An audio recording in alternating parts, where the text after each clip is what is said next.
बिस्मिल्लाहिर्रहमानिर्रहीम। अस्सलाम वालेकुम। मुत्तहिदा अरब इमारात में फंसे हुए पाकिस्तानियों की वतन वापसी शुरू हो गई है।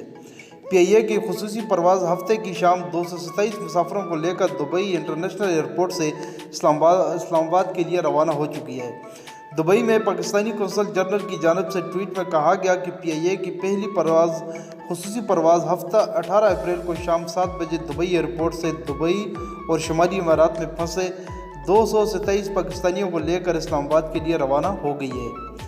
PIA के एक अहदेदार ने बताया कि मज़ीद खुसूसी परवाज़ों का ऐलान बाद में किया जाएगा। उन्होंने वाज़ेह किया कि इससे कबल ऐलान करदा मुत्तहिदा अरब इमारात और पाकिस्तान के माबैन 11 खुसूसी परवाज़ों का शेड्यूल मनसूख कर दिया गया है। नए शेड्यूल का ऐलान आज कल में कर दिया जाएगा। सफारतकार का कहना था कि मुमकिन है कि मज़ीद खुसूसी परवाज़ें 20 अप्रैल से चलाई जाएंगी। उन्होंने फंसे हुए पाकिस्तानियों से कहा कि वो सब्र से काम लें और नए शेड्यूल के ऐलान का इंतज़ार करें।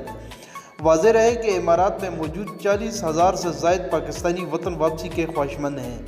उन्होंने अपने अपने नाम कंसुलेट में रजिस्टर करा दिए हैं। इनमें वो पाकिस्तानी भी शामिल हैं जो विज़िट वीज़े पर आए थे या जिनकी मुलाजमत ख़त्म हो चुकी है। ऐसे भी हैं जिन्हें इनकी कंपनियों ने कोरोना बहरान के बायस बिला तनख्वाह छुट्टी पर जाने को कहा है।